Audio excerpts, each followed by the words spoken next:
Ainda falando sobre economia, mesmo prometendo um aumento acima da inflação durante toda a campanha, o governo Lula não deverá reajustar o salário mínimo além de R$ 1.302, valor autorizado ainda na gestão de Jair Bolsonaro. A gestão do atual presidente fala em falta de recursos devido a um suposto aumento significativo no número de beneficiários do INSS. Outra promessa de campanha que não entrará em vigor nesse ano é a da elevação da isenção do imposto de renda para quem recebe até R$ 5.000. Nesse ano, quem ainda recebe um salário mínimo e meio por mês já terá o imposto descontado na folha de pagamento. Kobayashi. É engraçado, né? Porque prometeu uma coisa e está fazendo outra, na verdade, com essa questão do imposto.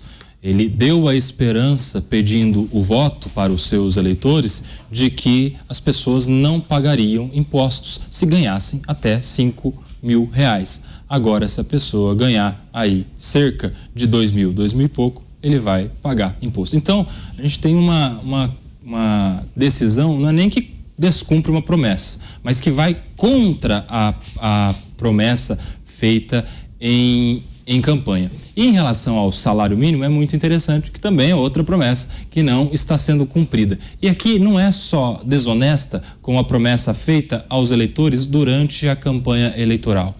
É uma desonestidade também com a promessa ou com os argumentos que fundamentaram os pedidos e a campanha pela aprovação da PEC de furo no teto de gastos, porque ali o argumento era, primeiro, para o pagamento do Bolsa Família.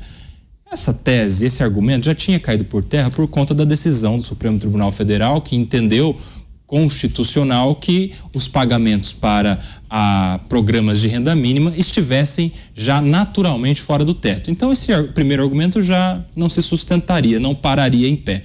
Mas outros argumentos que ensejaram a aprovação e a negociação e a divulgação para o grande público por meio dos discursos às coletivas de imprensa e aos seus seguidores era de que, além do Bolsa Família, este furo no teto de gasto era para que o governo tivesse condições de subsidiar um aumento no salário mínimo. E nós tivemos aqueles que acreditaram durante a eleição e votaram no presidente Lula, e nós tivemos aqueles parlamentares que acreditaram, não sei se sempre votam por convicção ou por outros interesses, mas nós tivemos naquele momento aquele discurso que culminou na aprovação da PEC que furou o teto em 160 bilhões para pagar a Bolsa Família, que não precisaria, e para subsidiar o aumento do salário mínimo. Pessoas foram enganadas, eleitores, parlamentares, todos nós, mais uma vez. Sartori. Estelionato eleitoral, né? Que nem a picanha, né? Igual a picanha. Agora, efetivamente, o limite de isenção baixa. 2.379. E a gente tinha um limite aí de 2.379, era 28.559 anual, dividido por 12, aí dá 12, foi dada 2.379. Agora nós vamos para um salário e meio, né? Já vai dar muito menos, né? E efetivamente é lógico, ele não vai conseguir arcar com todas as obrigações, responsabilidades e despesas que ele vai ter aí durante esse mandato dele, sem efetivamente trazer receita. Ele vai precisar de receita. É a situação. Se na sua casa, se você vai gastar efetivamente com a comida, com os funcionários, com luz, com água, etc e tal, você tem que ter a receita para poder pagar aquilo. Aqui também vai ser a mesma coisa, tem que aplicar educação, segurança, saúde, prover todos os cidadãos, e etc e tal, você vai ter que arcar, efetivamente vai ter que ter a receita. E a receita vem da onde? Vem do próprio povo, não é? Agora, ele vai ter que forçar. Ele fura o teto de gastos ali, mas cobra o imposto aqui da pessoa humilde, daquele que ganha muito pouco, porque o sujeito que ganha um salário mínimo e meio, ele vive numa situação de penúria, com certeza. Isso realmente não é investir no cidadão. Ele fala em investir no cidadão, de um lado, né, minimiza e relativiza a palavra gasto, mas de outro lado ele onera o cidadão, o pobre, né, onera o pobre, né, para poder obter receita.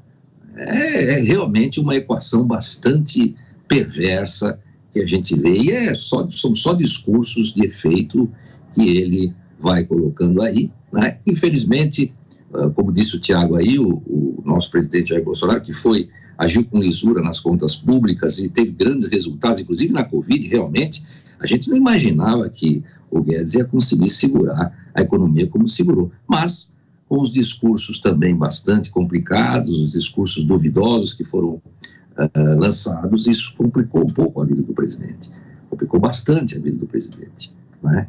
Talvez se ele não tivesse lançado certos discursos ou não tivesse enfrentado certas, vamos dizer, lutas inglórias muitas vezes, talvez ele estivesse numa situação um pouco melhor. E também penso que muitas pessoas que o cercavam e que o respeitavam, que realmente eram confiáveis, também não foram devidamente prestigiadas e devidamente chamadas a apoiá-lo. E algumas pessoas que realmente não eram tão ligadas a ele, e até pessoas do governo anterior, né, do próprio PT, acabaram sendo prestigiadas e deu no que deu, né? O presidente ficou sem um apoio político suficiente e teve aí uma guerra com o Supremo Tribunal Federal, guerra que poderia ter sido evitada, talvez, se houvesse um discurso um pouco mais comedido.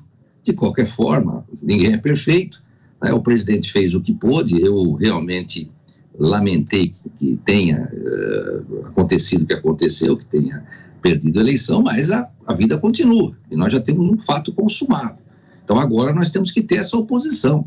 Então vamos ver se o presidente Jair Bolsonaro, que o Tiago acredita que não consiga, né, liderar uma oposição. Eu penso que ele já foi uma liderança muito forte aqui no país e que talvez ele consiga sim organizar essa oposição, né, de uma forma bastante produtiva. Nós precisamos sim de uma oposição concentrada, coesa, substanciosa, porque senão nós vamos ter problemas. Vai ficar um governo sem freios aí, o governo do PT, e nós já tivemos experiências desagradáveis aí nos governos passados com a questão de dinheiro que foi desviado, que foi enviado para o exterior, a questão da Lava Jato e tudo mais. E, quer queira, quer não, passou pelo crivo da justiça e a justiça condenou todos unanimemente, né? E nós tivemos uma descondenação que nós podemos dizer uma descondenação política, né? Uma descondenação política e realmente fora do âmbito e das linhas constitucionais. É isso que eu penso. E ficou surpreso, Pavinato, com essa constatação aí do governo de que não vai ser possível cumprir as promessas de campanha? Claro que não. Porque nós tivemos... Ele prometeu para uma federação educacional de surdos que não acabaria com uma diretoria especializada para o aprendizado bilíngue em sinais. O que ele fez? Nos primeiros dias acabou. Aumentar, né, a isenção do imposto até 5... Não vai. Aumentar o salário, não vai. Unificar e pacificar a nação, desde o primeiro discurso dele, ele só insuflou o nós contra eles. O amor, amor só se for o estranho amor. Pluralidade, governo participativo. Nenhum ministro pode falar sem antes ter o aval dele. Vimos isso na primeira reunião ministerial. Devido processo legal para ele, ou seja, ninguém pode chamá-lo daquilo que não é, mas ele pode chamar todo mundo do que os outros não são. A picanha, tá aí, ninguém viu. E ele disse nesse discurso da Caixa, muito elucidativo, assumir a narrativa, né? Ele fala, tudo é narrativa, porque a narrativa, ela disfarça a realidade, mas ela não muda a realidade. Se ela não muda a realidade, ele não poderia mesmo alterar o salário mínimo e aumentar a isenção do imposto de renda ao mesmo tempo. Vamos imaginar, lembra que eu falei do teto de gasto? Com o teto de gasto você pode gastar até aqui, não dá. O que eles inventaram? Nós vamos gastar mais acima do teto, mas agora vai ter a âncora fiscal, que somos nós que pagamos. Então assim, esse aqui é meu naviozinho, imagina que meu crachá é o meu navio, tá? Então para que eu continue com esse cara, eu vou ter que ter uma âncora. Então essa âncorazinha, tá, esses gastos estão ancorados com esses impostos aqui. Vai. Mas agora se eu mudo, não vou mais com esse navio aqui, agora meu navio é esse. Essa âncora não dá mais. Eu tenho que ter uma âncora assim, aumentei imposto. Então vai. Agora ele vai aumentar o salário e não vai mexer na tabela, ou seja, ele vai diminuir a âncora aumentando o salário. Não dá, não cabe. A narrativa disfarça a realidade, mas não muda. E ele não é bobo, porque para ele continuar reformando o palácio, para ele viver, ele precisa da âncora.